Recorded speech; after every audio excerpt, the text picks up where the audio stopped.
Soya mokili Nzambe ozali nyonso ya mokili Nzambe ozali nyonso ya mokili Yesu Yesu Nzambe ozali nyonso ya bana Kongo Nzambe ozali nyonso ya bana Kongo Nzambe ozali nyonso ya bana Kongo Yesu. Éternel notre Dieu, puissant et merveilleux Père, le Dieu d'Israël, notre roi, notre créateur. Accomplis, Seigneur, toute bonté et toute paix. Nous venons à ta présence, Seigneur notre Dieu, pour implorer ta miséricorde, parce que nous ne sommes pas justes devant toi. Seigneur, nous venons implorer ta miséricorde. Pour que nous soyons, Seigneur, justes devant toi, parce que, Seigneur, nous avons péché. En pensée, en parole, en action, Seigneur, notre Dieu, par le toucher. Nous n'avons pas été justes devant toi, Seigneur. C'est pour ça que je te supplie, ô Père, de venir à notre aide, d'effacer toutes nos méchancetés, d'effacer tout ce que nous avons fait de mauvais, Seigneur notre Dieu, en te demandant pardon pour que le Saint-Esprit, pour que l'Esprit, pour que la plénitude de ta grâce vienne effacer toutes nos transgressions, Seigneur. Merci Seigneur notre Père, merci Seigneur notre Dieu. Viens maintenant, Père, habiter en nous, Seigneur, pour que moi je puisse me taire et que toi tu puisses te lever, Seigneur, pour parler de ta part. Parce que je ne suis pas digne, Seigneur. Et par ton amour, par ta bonté, Père berger, viens, Seigneur, construire en nous, par ta miséricorde, Seigneur, ce socle qui permettra à ce que, Seigneur, tout ce que nous allons dire soit sous le signe de ta bonté, de ta paix et de ton amour. Seigneur, tu nous demandes toujours de marcher en amour, Seigneur. C'est ce que nous essayons de faire. Mais Seigneur, quand nous tombons, nous sommes obligés de revenir vers toi pour implorer ta miséricorde toujours, Seigneur notre Dieu, afin que tu sois le Dieu d'amour, de vérité et de paix pour notre vie. Seigneur, nous te bénissons. Bénis cette assemblée, Seigneur, parce que c'est ton royaume, ô Père de gloire. Nous sommes rassemblés autour de toi, autour de ta puissance, autour de ta bonté, Seigneur, pour que toi seul puisses diriger cette séance, Seigneur. Je te la remets entre tes puissantes mains, Seigneur, pour que tu sois le gardien, pour que tu sois le bouclier de cette réunion de prière. En ton nom, Seigneur Jésus, j'ai ainsi prié. Nous te disons Amen. Amen. Amen. Bénissons Amen. l'Éternel. Merci bien-aimé. Amen. Bénissons l'Éternel. Nous allons tout de suite aller parce que nous avons déjà entamé le temps. Alors, le titre de ma prédication de ce soir,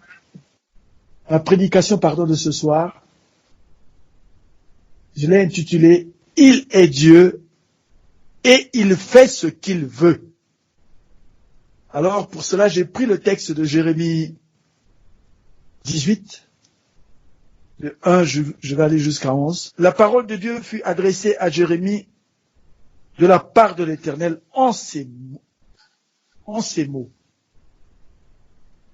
Lève-toi et descends dans la maison du potier. Là, je te ferai entendre mes paroles. J'ai descendu dans la maison du potier, et voici, il travaillait sur un tour. Le vase qu'il faisait ne réussissait pas.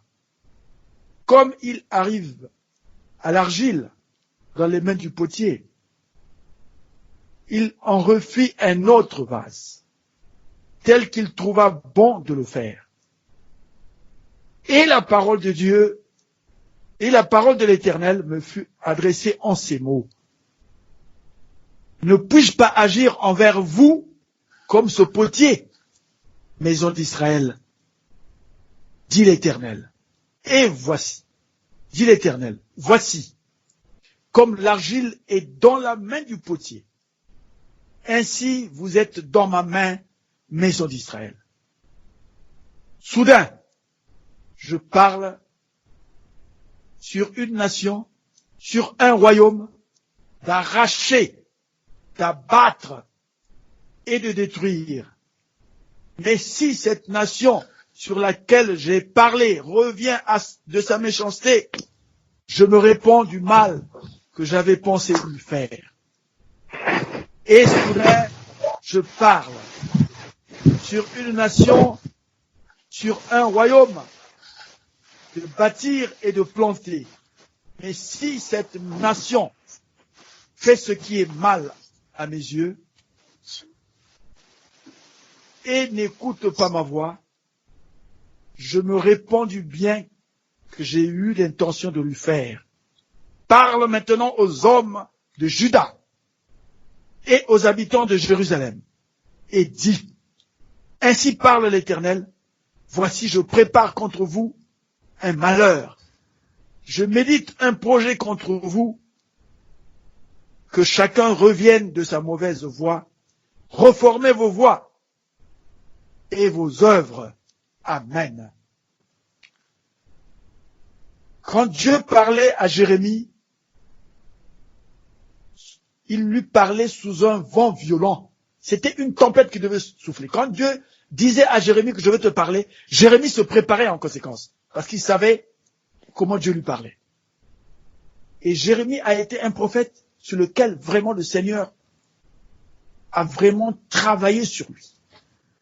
Alors, au point même, il s'est demandé, mais est-ce que le Dieu qui me parle, vraiment je ne peux pas le voir un jour?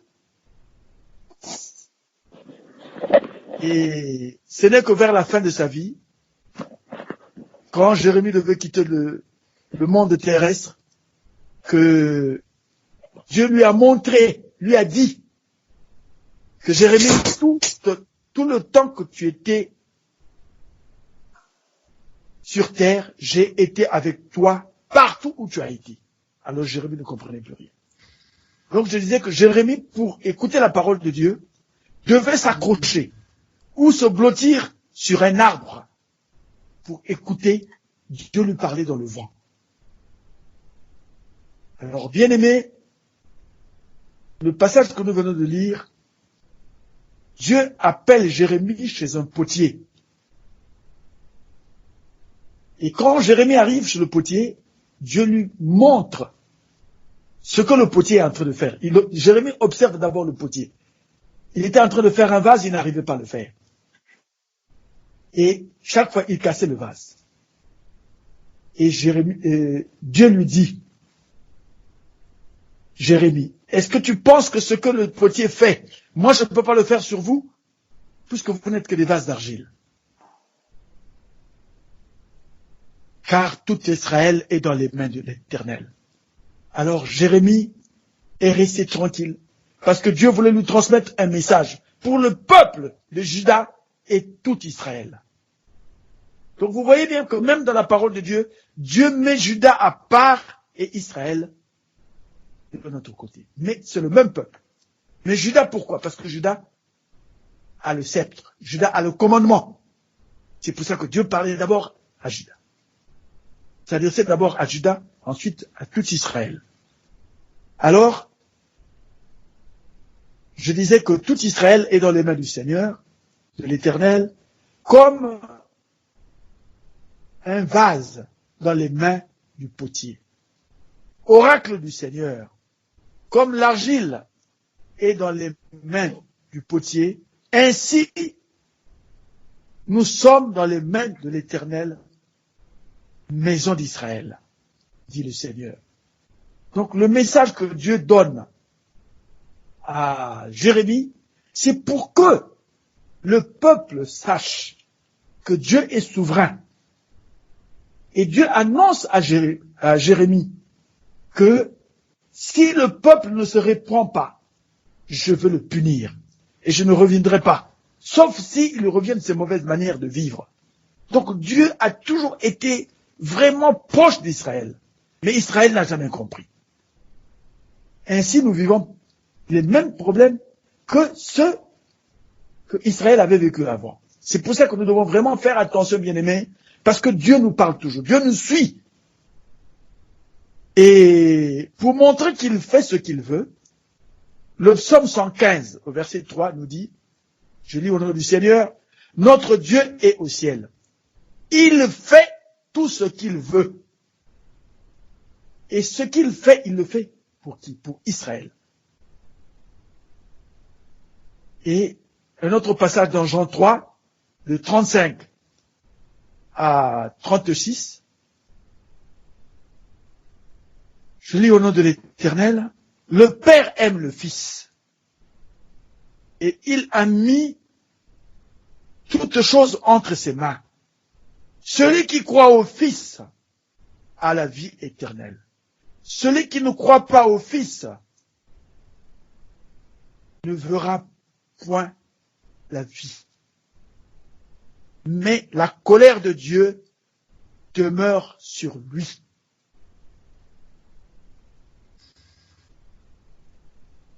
Le Fils et le Père et le Saint-Esprit, c'est un seul Dieu, mais en différentes fonctionnalités.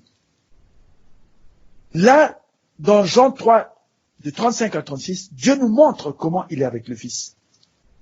Parce que le Fils est Dieu. Parce que le Saint-Esprit est Dieu. Pas aussi, non. Le Fils est Dieu, le Saint-Esprit est Dieu, le Père est Dieu. Mais ce sont les fonctionnalités qui diffèrent. Donc, bien-aimés, faisons bien attention à notre marche et à notre comportement.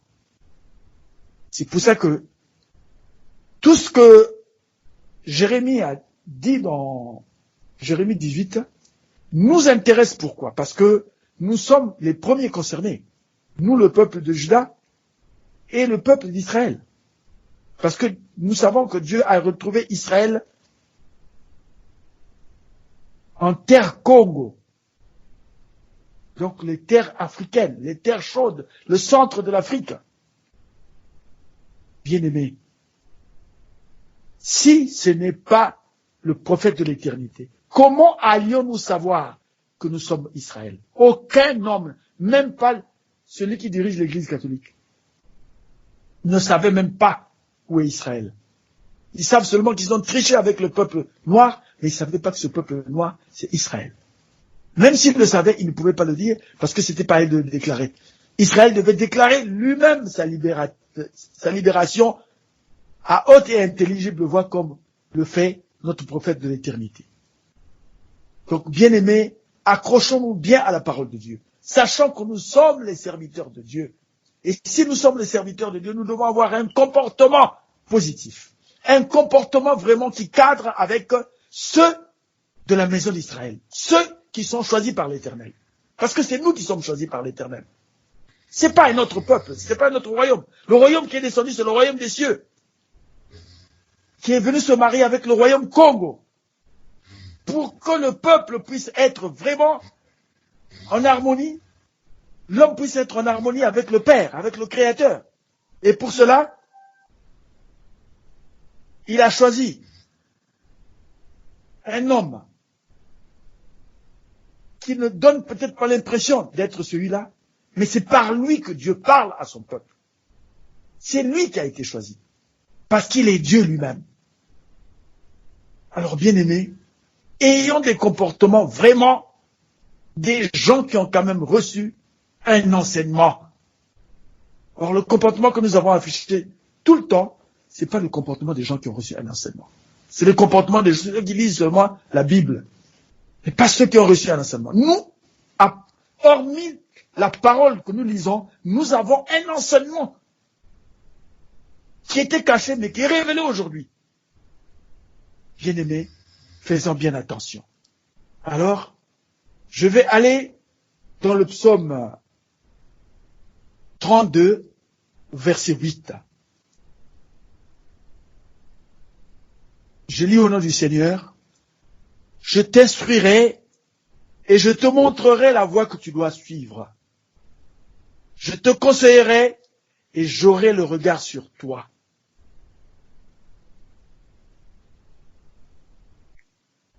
Ce passage m'emmène à parler des 4 puissances spirituelles. Et avant d'aller, voici, je me tiens à la porte et je frappe. Si quelqu'un entend ma voix et ouvre la porte, j'entrerai chez lui, je souperai avec lui et lui avec moi. Dieu a créé toutes choses dans le plan de la vérité. Bien-aimé. Il faut, dans l'Apocalypse 20, l'Apocalypse 3 au verset 20, il faut que l'homme déclare en soi, il faut que l'homme déclare que Dieu en soi, Dieu s'incarne en l'homme. Il faut le déclarer. Quand vous le déclarez, Dieu vient en vous. Parce que tout est parole. Et la parole, c'est la vie. Et c'est ainsi que l'esprit qui vivifie, l'esprit vivifie, mais la chair ne sert à rien.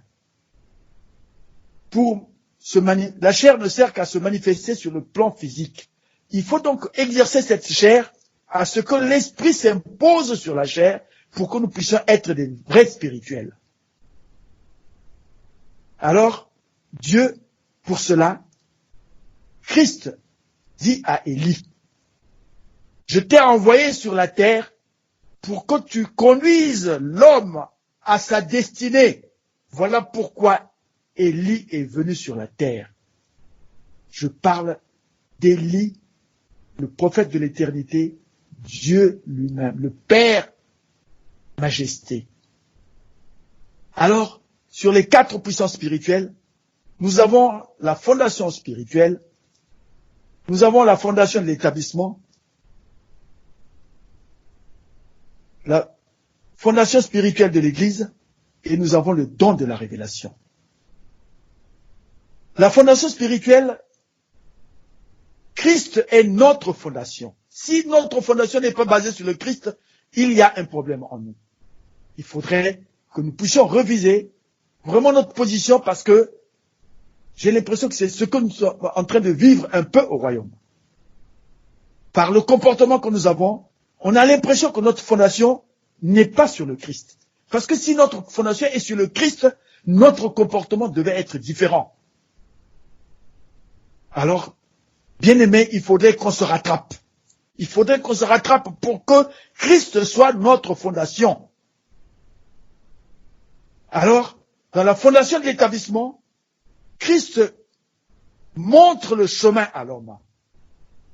Donc, l'établissement, c'est le chemin que nous avons. Dieu nous montre le chemin pour que nous puissions aller nous établir.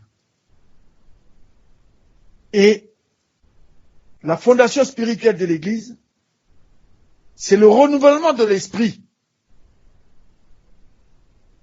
Le corps du Christ. Parce que Satan a beaucoup masqué l'homme. Ainsi que Jésus le dira à Pierre, Satan masquait beaucoup Pierre. Mais quand Pierre est arrivé à comprendre ce que Jésus était en train de leur donner comme enseignement, à ce moment-là, Pierre ne pouvait plus être masqué. Parce que Pierre avait, quand ils ont reçu le Saint-Esprit, Pierre ne pouvait plus être masqué. Sinon, avant, c'était la foi qui les faisait agir. Il fallait qu'ils aient la foi pour qu'ils guérissent. Il fallait qu'ils aient la foi pour qu'ils fassent toute opération que Dieu leur commandait. Donc, bien aimés, nous devons veiller à ces 4 puissances spirituelles pour que nous puissions comprendre comment nous sommes en train de croître. Pour que, justement, le malin ne puisse plus masquer les enfants de Dieu, parce que nous aurons atteint le don de la révélation. Il faudrait que, parce que la divine présence de Dieu est sur terre, elle est puissante. Le disciple accompli ressemble au maître. À quel moment le disciple s'accomplit? Quand il atteint le don de la révélation. Alors, là, l'homme est complet. Les 4 corps de l'homme, les 3 corps de l'homme sont en lui. Et Dieu veille sur lui, et l'homme est complet. Élie est le tabernacle de Dieu. Il faut bien il faut bien le conduire. Élie, c'est le livre de Dieu, le livre de la vie. Dieu suit un plan qu'il a mis dans son prophète. Le tabernacle est là où se trouve la puissance de Dieu. Bien-aimé, je ne me suis peut-être pas étendu sur les 4 puissances spirituelles, mais c'est la clé qui doit nous faire changer de comportement. Parce que le comportement, nous devons le changer dès le départ.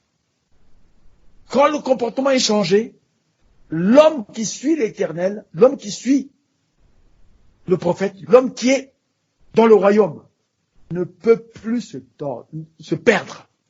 Parce que l'Esprit de Dieu veille sur l'homme. L'Esprit du prophète de l'éternité veille sur le christicien. Parce que le christicien a posé ses fondements, le fondement spirituel qui a été posé sur lui est Christ, notre fondation. Vraiment, nous devons reviser ces positions-là, bien-aimés. Parce que j'ai l'impression que on est en train de se perdre, alors que le Père Majesté est en train de parler. Tous les jours, il parle.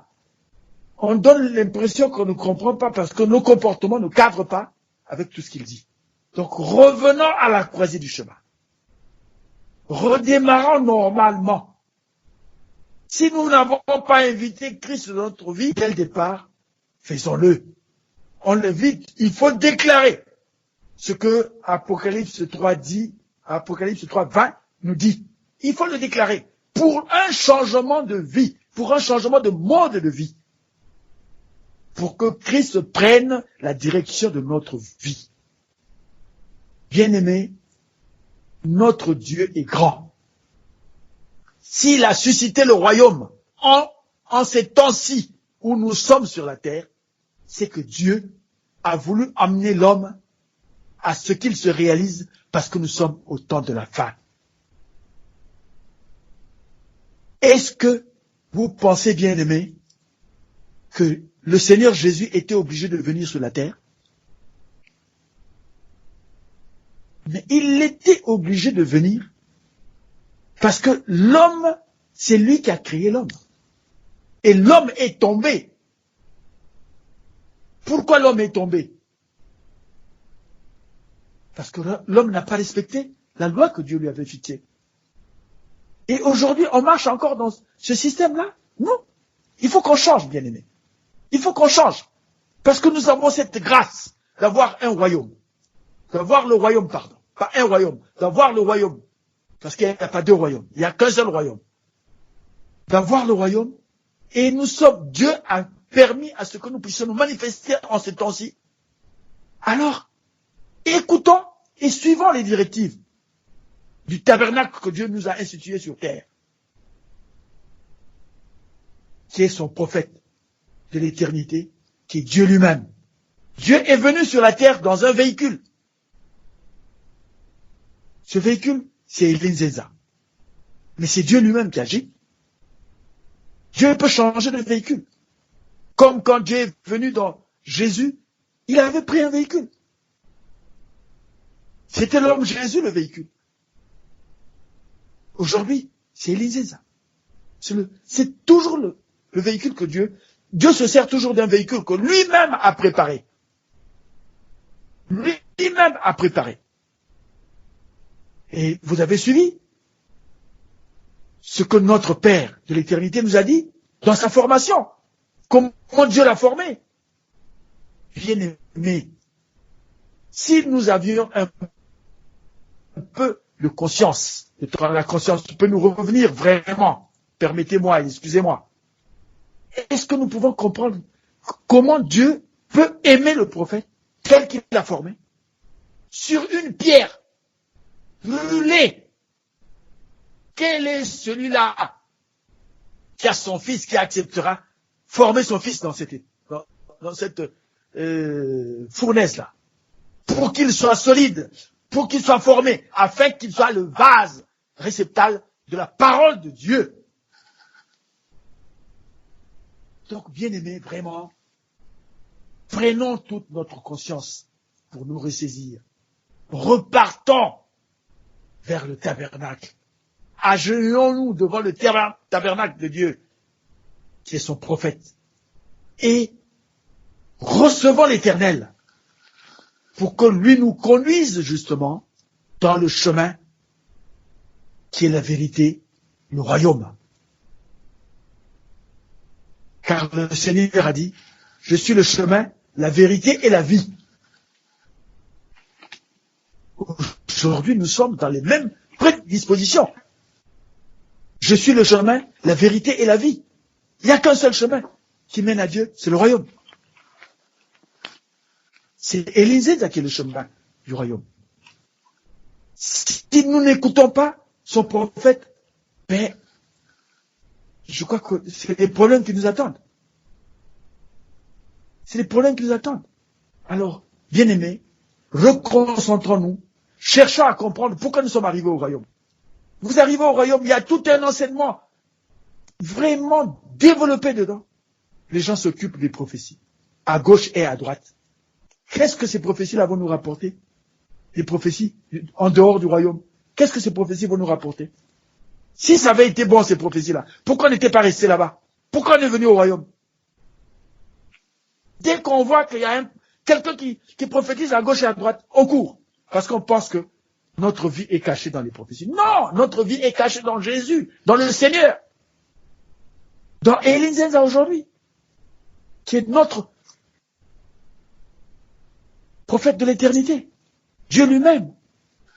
Donc, bien-aimés, soyons humbles, soyons humbles. Laissons que l'esprit s'acclimate avec son prophète. Notre esprit doit être proche du prophète, qu'il apprenne. Et nous allons retransmettre au corps physique, parce que le corps physique, des fois, est trop lourd. Donc, nettoyons-le. Par des prières de supplication de pardon, pour que Dieu nous lave de toute impureté, de toute iniquité. Car l'iniquité est un mystère.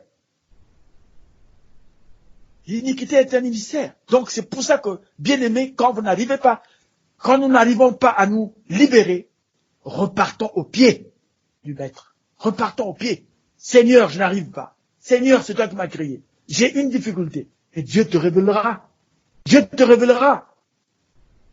Et tu pourras faire une bonne confession qui permettra à ce que nous soyons limpides devant lui et que nous puissions commencer notre marche vers les grandes choses. Car les mystères dans le royaume, rien que les paroles, les enseignements du royaume sont des mystères. Les enseignements du royaume, les enseignements du premier cristal théologien sont des mystères. Parce que c'est des enseignements qui viennent du premier plan d'émanation. Où Dieu vit lui-même, où le trône se trouve.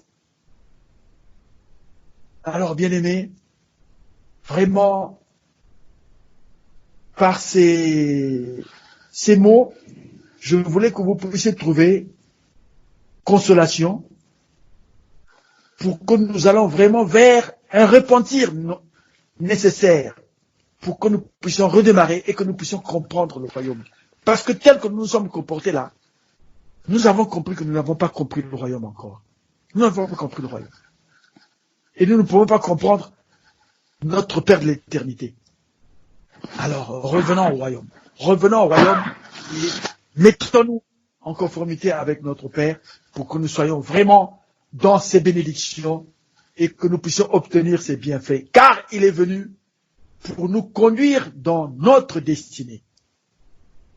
Bien-aimés, sachez que l'Éternel a tant aimé l'homme qui n'a point hésité d'envoyer son Fils afin que quiconque croit en lui soit sauvé.